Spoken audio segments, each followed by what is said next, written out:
بسم اللہ الرحمن الرحیم واعتصموا بحبل اللہ آمنت باللہ صدق اللہ العظیم۔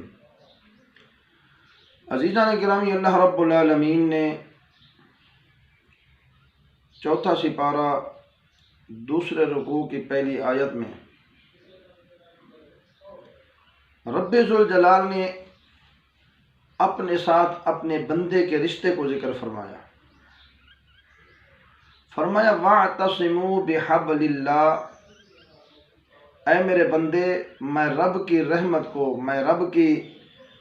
وحدانیت اور توحید والی رسی کو مضبوطی سے پکڑے رکھو۔ مالک، اس مضبوطی والی رسی سے مراد کیا ہے؟ فرمایا، جب تم نے ایک مرتبہ کہہ دیا ہے ان الذین قالوا ربنا اللہ ثم استقاموا، اے میرے بندے، جب تم نے مجھے رب تسلیم کر لیا، مجھے اللہ وحدہ لا شریک مان لیا، ثم استقاموا، پھر اس پر ڈٹے رہو، چاہے تمہاری جان کو خطرہ ہو، چاہے تمہاری اولاد کو خطرہ ہو، چاہے تمہارے مال کو خطرہ ہو، الغرض ہر دنیاوی مشکلات کو قبول کرتے ہوئے ثم استقاموا، پھر تم اس بات پہ ڈٹے رہے کہ اللہ وحدہ لا شریک کی ذات ہے، تو فرمایا جب تم یہ کام کرو گے پھر میں رب کیا کروں گا؟ فرمایا تتنزل علیہم الملائکہ، تو میں رب اپنے بندوں پر، اپنے ایسے بندوں پر جو ثم استقاموا، جو مجھے رب توحید میری تسلیم کرتے ہوئے ڈٹ گئے، اس کو مضبوطی سے پکڑے رہے، پھر ان لوگوں پر میں اپنی رحمت کے فرشتے نازل فرماتا ہوں۔ یاد رکھیے، تو اس رشتے سے، اس معاملے کو، اللہ رب العالمین کی توحید والی رسی کو پکڑنے کے بارے میں علامہ شیخ سعدی رحمۃ اللہ علیہ اپنی کتاب میں نقل فرماتے ہیں۔ فرمایا، لوگو، اللہ رب العالمین سے ایسا مخلص رشتہ رکھو، پھر تمہارے دل میں اور تمہارے دامن کے ساتھ پھر کسی اور کی محبت یا خوف نہ ہو۔ تو آقا علیہ الصلوۃ والسلام کے غلاموں، حضرت شیخ سعدی رحمۃ اللہ علیہ آپ اپنی کتاب کے اندر یہ حکایت نقل فرماتے ہیں۔ فرمایا کہ سلطان محمود غزنوی رحمۃ اللہ علیہ، یہ بادشاہ بھی تھے، عالم بھی تھے اور اللہ کے ولی بھی تھے۔ سلطان محمود غزنوی رحمۃ اللہ علیہ آپ کے وزیروں اور مشیروں میں ایک وزیر ایسا تھا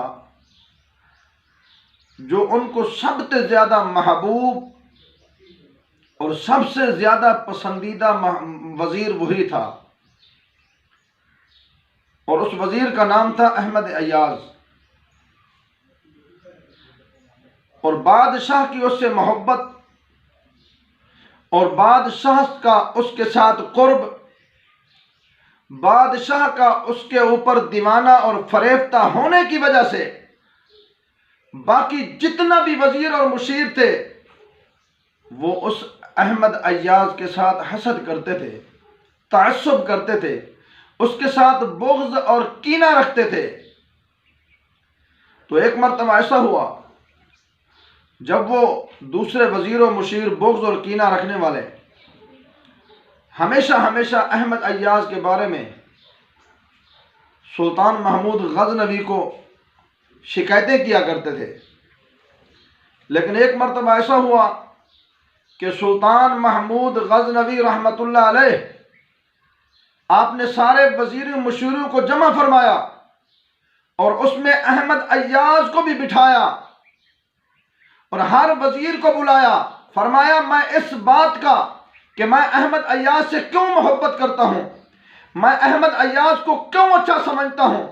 جب موقع آئے گا تو میں تمہیں اس کا جواب بھی دے دوں گا۔ محمود غزنوی رحمۃ اللہ علیہ نے اپنے وزیروں کو فرمایا، وہ وزیر جو احمد ایاز کے ساتھ بغض و کینہ رکھتے تھے، ایک وقت ایسا آیا کہ محمود غزنوی رحمۃ اللہ علیہ آپ کے سامان کے لادے ہوئے اونٹ جا رہے تھے، تو ایک اونٹ ان میں سے پھسلا اور جو قیمتی قیمتی سامان تھا وہ سارا گر گیا، بکھر گیا۔ تو محمود نے اپنے سارے وزیروں کو حکم دیا، فرمایا جاؤ، جو جتنا مال گر گیا ہے، جتنا قیمتی اشیاء اس اونٹ کے نیچے گری ہیں، تو جو بھی اٹھا لے گا اس کا مالک بھی وہی ہوگا۔ وہ سارے کے سارے وزیر و مشیر جو احمد ایاز کے ساتھ بغض و کینہ رکھتے تھے، وہ سارے کے سارے اس مال پر ٹوٹ پڑے اور سب نے مال جمع کرنا شروع کر دیا۔ لیکن وہ احمد ایاز جس کو محمود غزنوی رحمت اللہ علیہ اپنا پسندیدہ وزیر رکھا ہوا تھا، آپ اس سے محبت فرمایا کرتے تھے، وہ احمد ایاز محمود غزنوی رحمت اللہ علیہ کے ساتھ رکا رہا۔ جب مال ہر کسی نے اٹھا لیا، قابض ہو گئے، تو سب کو جمع فرمایا۔ فرمانے کے بعد محمود غزنوی رحمت اللہ علیہ نے فرمایا، احمد ایاز جی بادشاہ، فرمایا یہ بتاؤ کہ تمہارے ہاتھ میں بھی کوئی مال آیا ہے کہ نہیں؟ عرض کی حضور مجھے تو خبر ہی نہیں کہ مال کہاں گرا ہے، میں نے تو دیکھا نہیں مال کہاں ہے۔ آپ نے فرمایا اے احمد تم کہاں تھے؟ فرمایا جہاں تم تھے میں تمہارے ساتھ وہاں موجود تھا۔ معلوم یہ ہوا علامہ شیخ سعدی رحمت اللہ علیہ نے اس حکایت کو نقل فرما کر ہر بندے کے ضمیر کو جھنجھوڑ دیا۔ فرمایا انسان تو آیا تو اللہ کی عبادت کے لیے تھا، تو آیا تو اس کی حکم اور فرما برداری کے لیے تھا جس لیے تجھے اس نے پیدا کیا۔ 27ویں بارے میں اللہ رب العالمین نے ارشاد فرمایا، وما خلقت الجن والانس الا لیعبدون۔ فرمایا محبوب ہم نے انسان اور جنوں کو نہیں پیدا فرمایا، مگر اگر پیدا ہم نے فرمایا بھی ہے تو عبادت کے لیے پیدا فرمایا ہے۔ اگر ہم نے انہیں پیدا کیا بھی ہے تو ان کے سامنے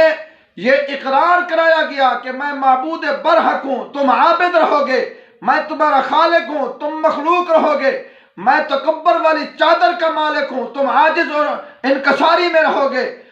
تو جب ایاز نے کہا حضور میں آپ کے ساتھ رکا رہا، مجھے دنیا کی فکر نہیں تھی، معلوم ہوا علامہ شیخ سعدی رحمت اللہ علیہ کی حکایت سے ہمیں سبق یہ ملا، جو اللہ والے ہوتے ہیں دنیا میں کوئی چیز بھی بکھری پڑی ہو انہیں دنیا سے غرض نہیں، پر وہ جس مقام پر بھی بیٹھے ہوں وہ اللہ کی رضا کے طالب ہوتے ہیں، وہ جس جگہ پر بیٹھے ہوں وہ اللہ کی خوشنودی کے طالب ہوتے ہیں، اللہ کی رضا اور اللہ کو منانے میں لگے ہوتے ہیں۔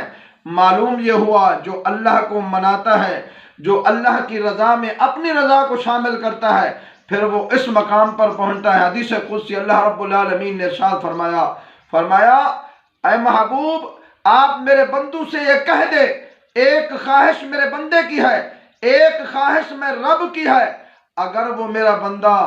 اپنی خواہش کو چھوڑ کر میری خواہش میں اپنی خواہش کو ملا دے گا، پھر میں اسے بھی سب کچھ دے دوں گا جو اس کی خواہش ہے۔ اگر اس نے میری خواہش کو چھوڑ دیا، اپنی خواہش میں چلا گیا، پھر میں قادر مطلق ہوں، اس کی خواہش سے بھی اسے محروم کر دوں گا۔ معلوم یہ ہوا اس بات سے علامہ شیخ سعدی رحمت اللہ علیہ اس حکایت کو وَاعْتَصِمُوا بِحَبْلِ اللَّهِ کے زمرے میں آپ لکھتے ہیں۔ فرمایا جنہوں نے اللہ کی رسی کو مضبوطی سے تھاما ہے، پھر وہ یہ ساری دنیا اللہ کی بارگاہ سے اسے ہیچ نظر آتی ہے۔ یہ ساری دنیا ایک طرف اللہ کی محبت اور اللہ کے احکامات کا ایک ذرہ برابر بھی وزن نہیں رکھتی۔ اس لیے فرمایا وَاعْتَصِمُوا بِحَبْلِ اللَّهِ جَمِيعًا، میری محبت والی رسی اور میرے خوف والی رسی، میرے توحید والی رسی اور مجھ پر ایمان لانے کے بعد استقامت والی رسی، جب اس کو تم تھامو گے پھر اس دل میں دنیا کی ہوس نہیں ہوگی، بلکہ اس میں یا میں رب کا خوف ہوگا، یا میں رب کی محبت ہوگی، یا میرے محبوب میرے نبی مصطفیٰ کی محبت ہوگی۔ اور جس دل میں اللہ کا خوف ہو، جس دل میں اللہ کے حبیب کی محبت ہو، یاد رکھو وہ خوف خدا میں مرا، محبت مصطفیٰ میں مرا۔ اللہ رب العالمین نے ارشاد فرمایا محبوب جو بندہ میرے خوف سے اس دنیا سے چلا گیا اس کو موت آ گئی میرے خوف میں ہی۔ فرمایا وَلِمَنْ خَافَ مقام ربہ جنتان، پھر میں قادر مطلق ہوں، میں انہیں 2 جنتیں عطا فرماؤں گا۔ فرمایا ایک جنت اپنے خوف کی وجہ سے اور ایک جنت میں اسے انعام کے طور پر عطا فرماؤں گا۔ دعا ہے اللہ رب العالمین ہم سب کو اللہ کا خوف دل میں رکھنے اور نبی کی محبت دل میں رکھنے کی توفیق عطا فرمائے، اور اللہ اور اس کے رسول کے احکامات پر ہمیں عمل کی توفیق عطا فرمائے۔ وما علینا الا البلاغ المبین۔